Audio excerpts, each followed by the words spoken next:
Have you ever said to yourself, you should be something or you should do something? I shit all over myself all the time. That's not exactly where I was going, but it works. Do you ever stop and question why you should all over yourself? No, there's usually too much of a mess to deal with to actually get that introspective. On today's show, we're going to talk about why you shouldn't be shooting all over yourself, and it does not include Pepto-Bismol. But first, this is the Fit Mess, where together we learn to develop habits that help us live beyond our mental health struggles to create happier, healthier lives. He's Zach. He lives in the future with his anxiety. He's Jeremy, and he lives in the past with his depression. And we get together once a week in the present to share the obstacles we face and how we overcome them.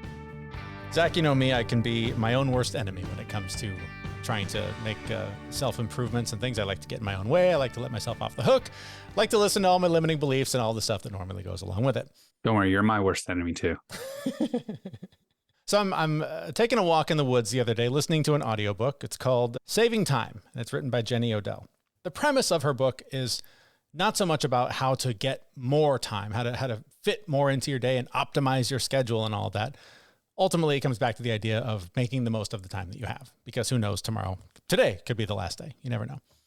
But there was a part of it that stood out to me, and she was talking about that concept, this idea that I think a lot of us in self-development get hung up on is extending our life. So spending tons of time in the gym and counting every calorie and every macro and all these things to make sure that we're doing everything the best we possibly can.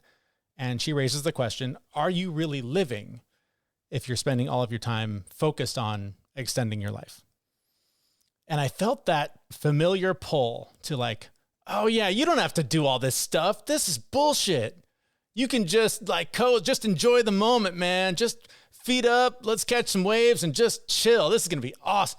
I wanted to give up. I was like, yeah, totally. Yeah. Why am I so focused? Why am I so worried about this? It's going to be fine. But then all of the work that I've done kicked in and went, no, there's a balance here. You don't go crazy.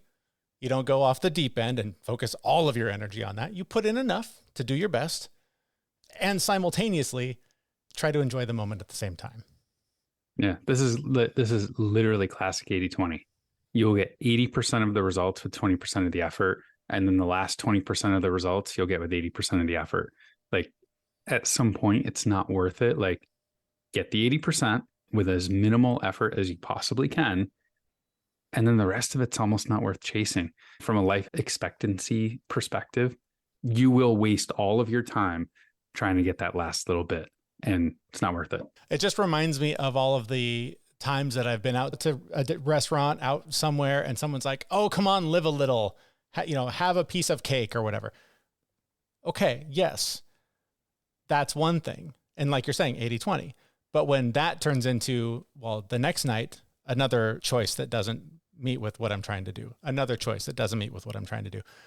If you're not measuring it, figuring out what that 20% is, becomes this kind of fuzzy number that you just sort of feel out instead of actually tracking the data to make sure that you're staying on track.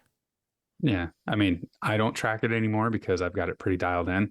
But some weeks it's 70-30. Some weeks it's 90-10, right? It's not always 80-20, but yeah, if you are thinking you're 80-20 and you're not tracking it, my guess is that you're closer to 50-50. Mm-hmm, mm-hmm. And this isn't, I don't mean for this to be like a diet talk. That's just the sort of the relatable thing to talk about. But I mean, all of the stuff that we talk about here, whether it's going to the gym, meditating, yoga, all breath work, cold plunges, all the stuff that we talk about, it's so easy to look, even, in our Facebook community the other day, somebody was talking about how the great thing about us is that we do all these extraordinary things. And I kind of chuckled because I was like, they must seem extraordinary on the outside because they don't feel extraordinary. When I'm sitting in an ice cold river down the street, that doesn't feel extraordinary to me. When I'm in the gym at 6 o'clock in the morning, that doesn't feel extraordinary to me. When I'm stopping eating at 8 o'clock at night, that doesn't feel extraordinary to me. But I get that from the outside, from someone who hasn't begun this path, all of that stuff seems like, oh, that's crazy. Because I remember having that conversation with you a number of times and going, are you nuts? That's the dumbest thing I've ever heard of. And now it's just like a habit. It's just a thing that I just do. Again, same thing, like 80% of the people on the planet, you're doing more than they are doing, right? So to you, it doesn't seem like a whole lot, but to everyone else, it's like, oh, that's a lot of work. That's a lot of things you're doing. The other part of this that comes up for me that I think maybe is why I was so triggered by it, or why it became so important to me in the moment anyways, is, I'm 46. And So old. sometimes it feels like it. Sometimes I feel like I'm 22. Usually when I'm telling fart jokes. But there is a ticking of the clock that seems to get louder every day. Mm-hmm. By the way, that's called tinnitus. That's why it's getting louder, old man. The pressure to succeed, the pressure to become whatever, all of it, it just feels like it gets more and more every day. And I feel myself living in this tug of war between, like, I have everything I want. I'm happy. I should do more. I should. And so when I see a book like this called Saving Time, that plays to that urgency for me. Like, how much can I squeeze in? How can I make the best of my schedule? How can I make sure that I'm knocking out everything I can in the most efficient way possible? Because I feel time running out, but I also don't necessarily have a finish line that I'm running toward. There's not necessarily a destination. So it's a weird place to be in, where I'm trying to figure out the balance between making the most of this moment, being happy in this moment, and pursuing this elusive feeling of having made it, having success. Like, I have it. So I'm in this weird place of trying to figure out, what does it mean? What am I still pursuing? And why am I pursuing it when I have everything that I want? It is an interesting balance. I mean, we were, or at least I was raised with, like always shooting for the next thing, right? I grew up with, and when you're done with school, you do this thing, and you go to college, and then you get the job, and then you go do this. Like, it's always the next thing, the next thing, the next thing. And, we talk a lot about the journey and how important that is. It's not really the end result. It's getting there and who you become in the process, and being happy and being okay with that. I think a lot of, what you're talking about, I keep thinking about self-compassion, right? Where, just being okay and content with who you are and where you are and when you are in your life is a really hard skill to learn, because nobody taught us that. It's always the next thing, the next thing, the next thing. Do this right, do that right, or you're going to fail and be miserable your whole life. And that's really hard to learn. I think both of us have gotten, much further in that journey than we would have had we not been curious about ourselves and asked questions. And, I know I'm not there myself. I don't think I'll ever get there, but I do have the knowledge and the power to stop myself and go, wait a minute. You are good where you are. You're okay. Like, everything's fine. You're not dying at this particular moment. Maybe you will tomorrow, but it's definitely a learned skill. Like, it doesn't just come naturally. You do have to force it somewhat. Yeah. The phrase that keeps popping up in my head is that idea of stop shoulding all over yourself. Like, stop telling yourself all the things you should be doing. Most of the time, I think that is, societal pressure that you put on yourself to measure up to someone else's expectation. And if you can develop that skill, and the one that says, fuck the expectation, I'm going to do what's right for me, that's where I think you can start to find some of that peace. Or maybe I can. I don't know.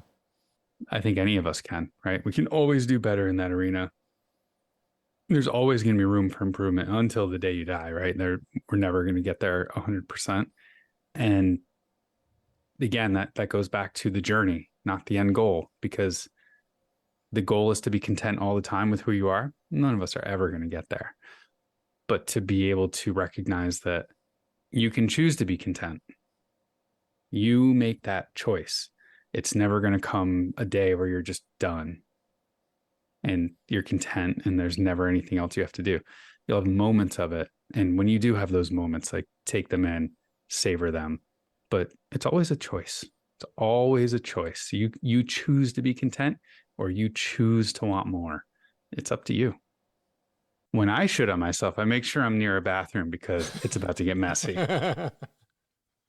Well, I would be curious to know, you, the listener, when you should on yourself, what are the shoulds you tell yourself? What's missing from your life? What pressure do you put on yourself that maybe is not necessary? We'd love to hear from you in our Facebook group. You can find the link to that on our website in the show notes for this episode at thefitmess.com. You can also sign up for our newsletter there if that is more your thing, and email us that way. But for now, that's going to do it for this episode. Thank you so much for listening. We will be back at thefitmess.com in just a few days with a brand new episode. Thanks for listening. See you, Ron.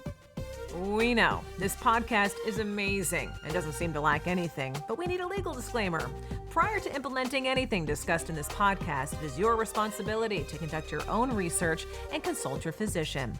You should assume that Jeremy and Zach don't know what they're talking about, and they're not liable for any physical or emotional issues that occur directly or indirectly from listening to this podcast.